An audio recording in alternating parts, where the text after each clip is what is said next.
Hello and welcome to the Globe Diaries 5, my Rory McCord account of my trip over to Europe as a part of the SGCNZ YSC 2009. Where we left off was Northern Ireland, and I was travelling to the south.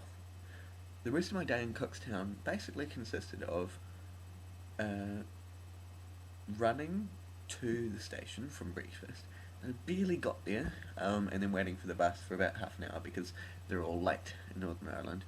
And in Northern Ireland, they have an accent, which isn't Irish, and it isn't English. It's a mongrel mixture of both, and you can't understand a word anyone says.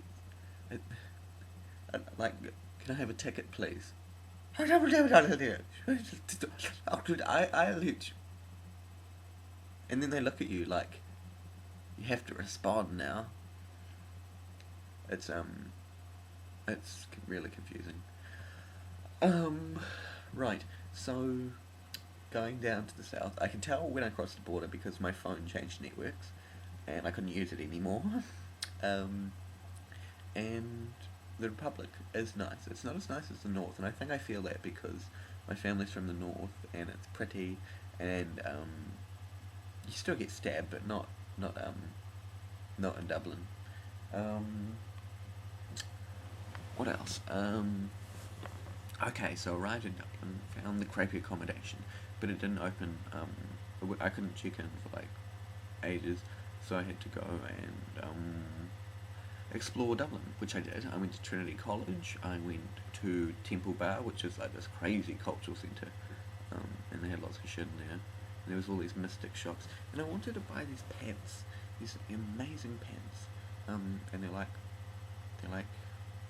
she, she, but I didn't because they were €20, and I said no, Roy, that's like 45 New Zealand dollars. You can't do it, so I didn't, but I should have, which I regret.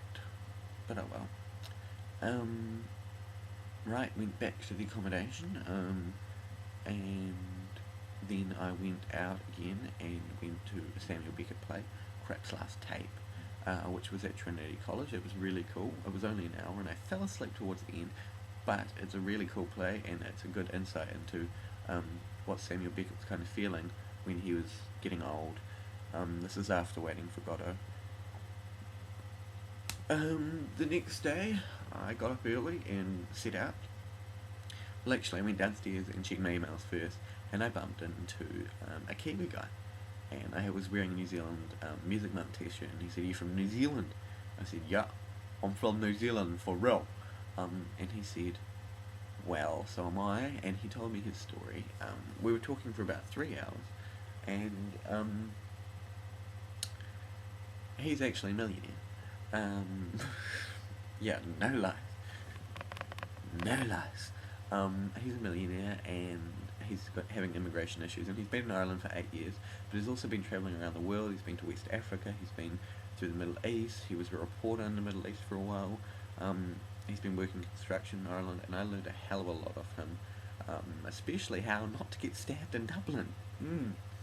Um, well, after that, I set out and I went on a walking tour of Dublin.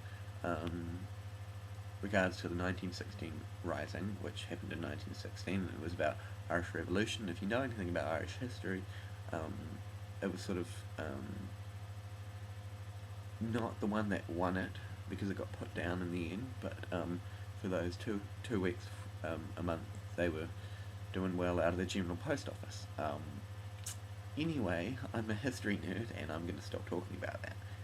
Um, but I met these really cool people on the tour. I met this German lady from America, or this American lady from this American lady from Germany, and her friend. And I was talking to them for a while.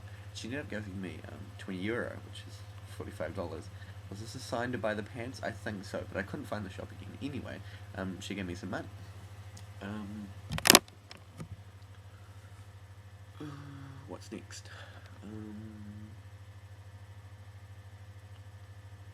Walking tour. Then it started pissing down, so I went back and stayed in the crappy hostel again, and did some homework. Um, after that, the next day, I had to set off to Paris, and guess what? Finally booked those flights on the second to last day before the flight. Yep, thanks to Jess back home. She sorted it for me, and the flights were like double what I would have paid, but fucking bastards. I got on the flight, but first I spent the day in Dublin.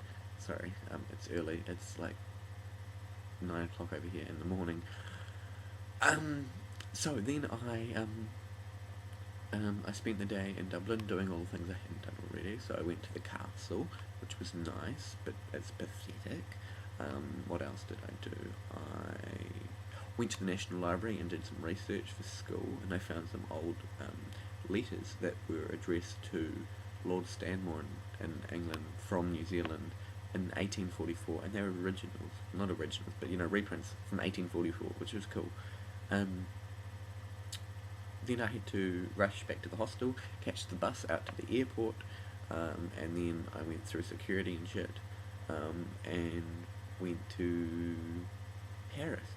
And on the flight, there was this lady next to me, and I'll tell you the story when you see me, because it's quite long and quite interesting. But let's just say everything got sorted out. Wait, that sounds dodgy. No, just everything got sorted out. That's better. Yep, so Paris, got on about 11 o'clock at night, which is horrendous. Went straight to sleep and got up next morning early, set out, went to the Louvre, it was closed, went to the Eiffel Tower, queued for about an hour, then thought, hey, that line is short over there, and it goes to the second floor, which is okay because in this line the third floor is closed anyway, so go on that one. Well, I went to the other line and they said, well, you have to buy tickets from that line. So, yep. And there was these scalpers around with these little dangly things, and they were little Eiffel Towers, and they're trying to sell them to you. And there's police everywhere in Paris. And these police, about 4 of them on bicycles, come screaming through the Eiffel Tower, like, under it. And all these random scalpers, are they scalpers? Dodgy, random people selling shit, and they run like in a pack, and there's these French people on bicycles going after them with big moustaches. Anyway, I know how long in Paris I had under 24 hours, which sucked, but everything's closed anyway. And then I went to Notre Dame, and then I got on the train, and I went under the English channel, through the Eurotunnel, the Eurostar, and arrived back in London. Then I got on another train, and I went up to Hull, and then I'm back at Barbara's house now, where I am. So that was about a 6-hour journey from Paris. More than that, about 8 hours. Anyway, here I am, and I'll be home very soon, setting off today, flying out at 10:30, so not much longer. Be back home Sunday at 2:20 PM, sharp, Gisborne Airport. Hope to see you there. Bye.